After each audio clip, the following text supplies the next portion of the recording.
All right, good morning, everyone, and welcome to Contract Wednesday.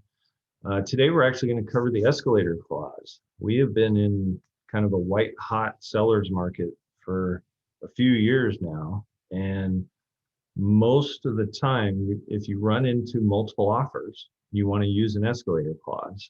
So let me give a little context to how I talk about this to my clients before I dive into the form and start walking you through the clause itself.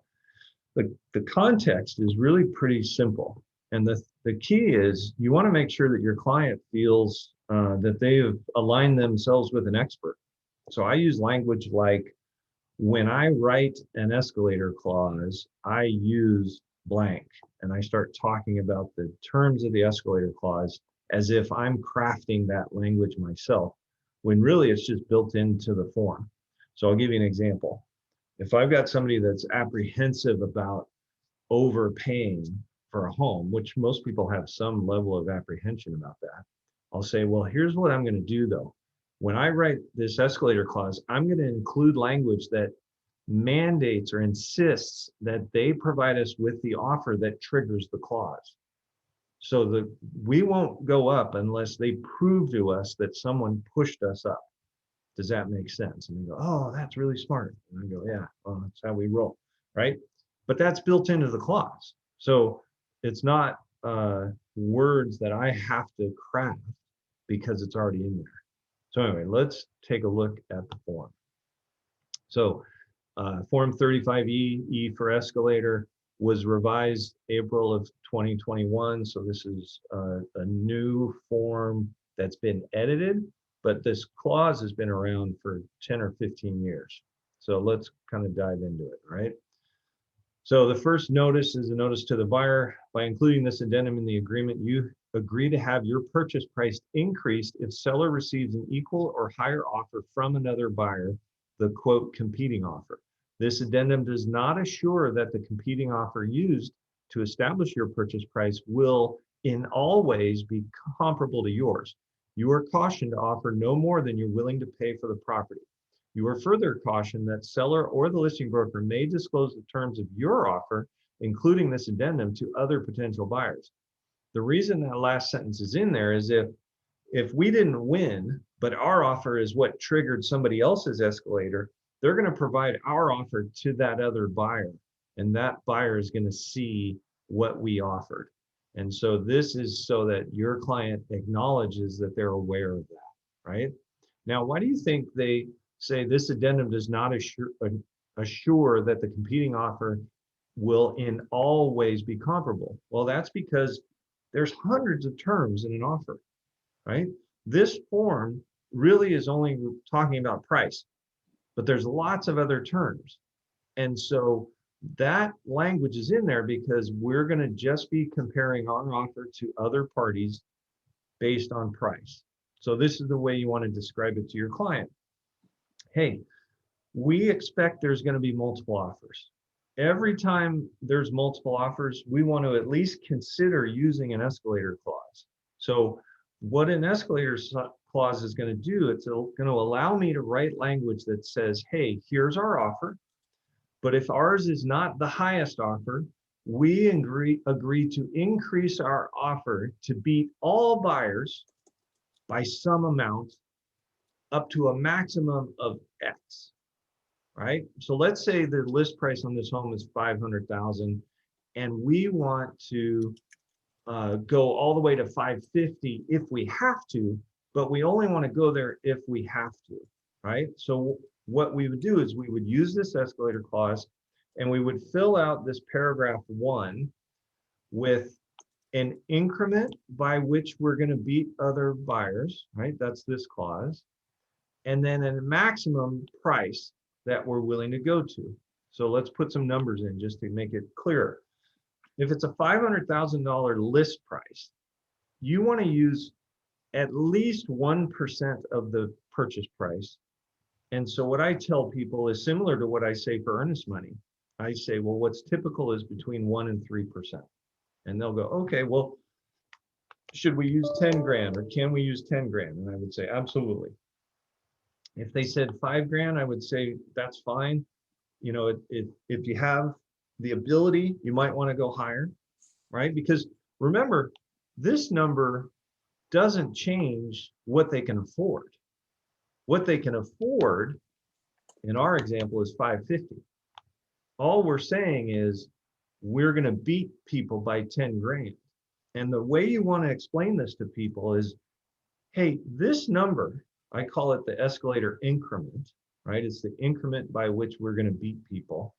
It needs to be enough money for that seller to overlook any of the other clauses where we might be weaker, right? Because I've had people write escalators with $500 or $1,000, and they may as well not have escalated. Because if you're only going to beat somebody by $1,000, well, you're not likely to get chosen, right? Because then the seller goes, okay, let's say there's a competing offer at 525, and I wrote this way. Well, we aren't offering 550, we're offering 526. And that's typically not enough money to overcome other weaknesses in our offer. Maybe the second place guy has a bigger earnest money or a bigger down payment or a faster close or fill in the blank, right? So you have to make sure this increment is impactful. And a good rule of thumb is 1 to 3%. Then you put in whatever their maximum is. And we have a great video in the HTA offer system where I talk about using the concept of emotional premium to get people to go as high as they're comfortable going in this number here, right? So let's just read it real fast. If seller received a competing offer for the property prior to accepting this offer with a net price equal to or greater than the net price of this offer, then the net price of this offer shall be increased up to $10,000 more than the net price of the competing offer. In no event, however, shall the new purchase price exceed $550. They keep using the term net price because offers sometimes will ask for closing costs. So that has to be accounted for when doing the math. And I'll show you how you do that, all right? Now let's go to paragraph 2. And this is a really important paragraph that people screw up all the time. And the reason is this paragraph defines what a competing offer is, and it makes some restrictions on how it has to be written in order for it to trigger our escalator. So let's read it closely, all right? Competing offer must be a complete copy of a bona fide arm's length written offer on MLS or similar forms containing all material terms for an enforceable agreement which A, requires the full purchase price to be paid at closing. That's the default language of Form 21, 28, 25, and 20. B, provides for a closing no later than blank days from the date of this offer, right? So people put in here, they think they don't know what this clause means and they put in a weird number, right? So a closing date no later than 15 days from the date of this offer. Well, any finance offer can't close that fast, right? If I put 30 days, that's more realistic, but some finance offers put 45 because maybe appraisals are taking longer. If a competing offer has a 45-day close and I've got the number 30 in this field, that competing offer no longer triggers my escalator, and I'm not offering these terms because my escalator did not get triggered, right? So I'll be offering 500,000 because I was not planning and being thoughtful about this number. I always use the default 60 days because if it's over 60 days, it's not really a bona fide offer. But if it's anything under 60 days, it'll trigger my escalator. And that's what I want. I don't want to have an escalator clause that never gets triggered. That's a waste, right? All right. And paragraph C is not contingent on the sale of the buyer's property, i.e. no Form 22B or equivalent. So that means you can't use a contingent offer to trigger your escalator. We had this example 2 weeks ago on one of my listings, right? I got multiple offers. The highest offer was a contingent offer. It could not be used to trigger any of the escalators of the other 3 offers. So pay attention, right? A competing offer may include other conditions such as buyer's pending sale of property. That's 22Q, right? So it can't be 22B, which means contingent, and we haven't put it on the market yet, but it can be 22Q, and we have it in escrow, right? Seller's acceptance. Parties shall use the escalation addendum notice, 35EN, for notices required by this section. Competing offer required for escalation. Seller's escalation of this offer shall not be effective unless it is accompanied by a complete copy of any competing offer used to escalate the purchase price, including any escalation provision. If seller fails to provide an offer to be used as a competing offer to buyer at the time of mutual acceptance, then buyer may give notice to seller of that fact within blank days, and I use the default. If buyer fails to timely give such notice, then buyer shall be obligated to purchase at the new purchase price calculated by the seller. So let's put that in layman's terms. If I use an escalator and the seller says, congratulations, you won, and we used your escalation clause, so you're winning at 550, but they don't give an offer that triggers it, I'm not going to 550, but I have to tell them that within 3 days. Otherwise, I am going to 550, right?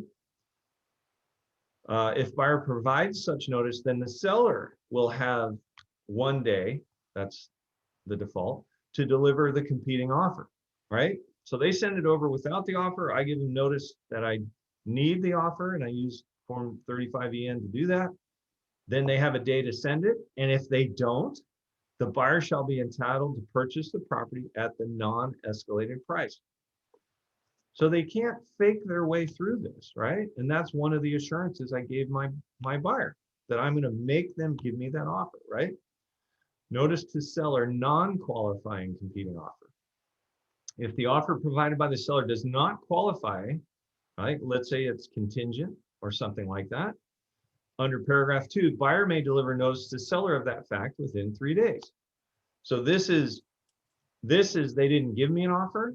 This is they did give me an offer, but it doesn't qualify, right? And then I have the same protections. I have 3 days to notify them. If buyer fails to give timely notice, then I will the offer shall conclusively be deemed to qualify, right? So it's kind of the same language. If I don't give notice that they didn't do it right, then I have to accept the terms. If I do give that notice, then the seller will have 2 days to give notice of termination of this agreement. If seller timely gives such notice, the earnest money shall be refunded to the buyer.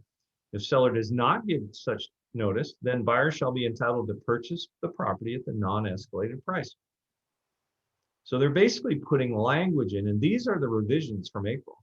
They put language in that forces the seller to comply and gives the buyer recourse if they don't, right?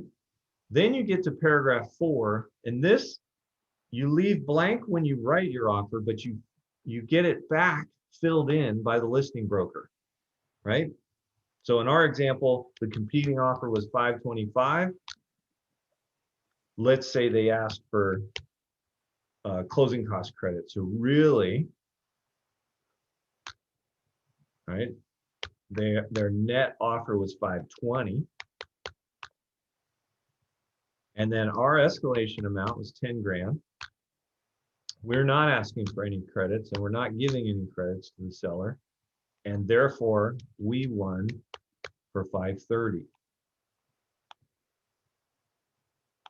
So we would fill this out, and we would send it to this buyer's agent, right?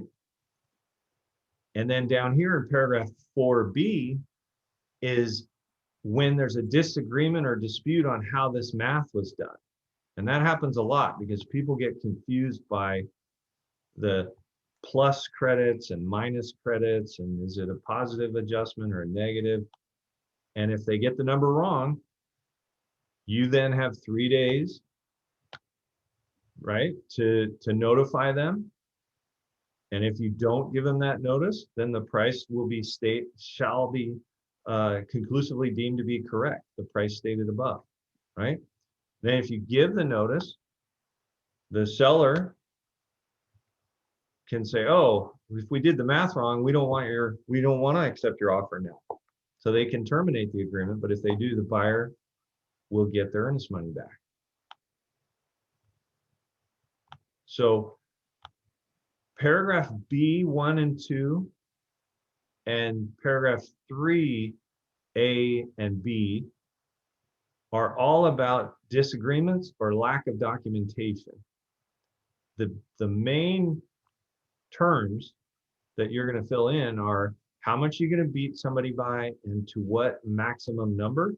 And then I always use the default of 60 days for paragraph 2.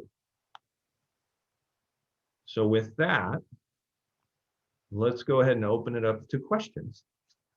Does anyone have a question on what I just covered? I have 3 questions. All right, hit me, Tracy.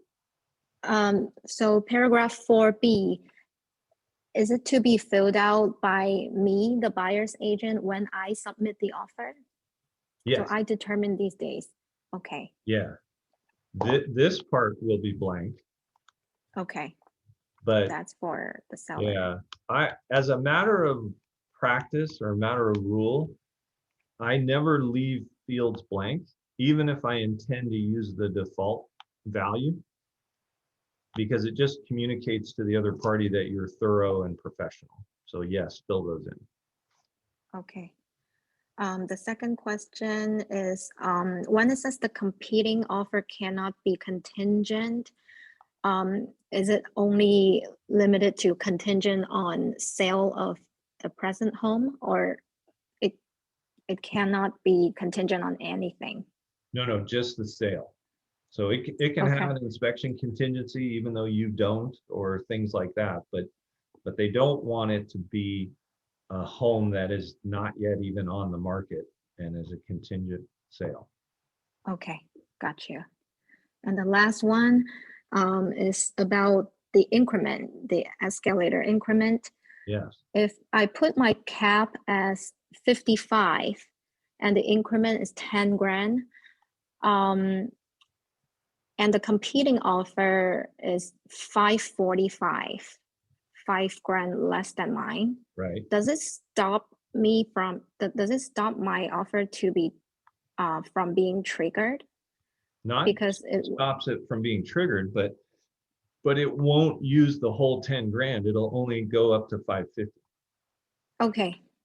Yeah. So think of this number as anywhere on a continuum between 500 and 550, but never exceeds 550. So if the other offer is 549, then you're going to still be 550. Okay. Understand. Make sense? Yeah. All right. Thank you. Anybody else have a question on Form 35E? All right, then let me hit stop on the recording.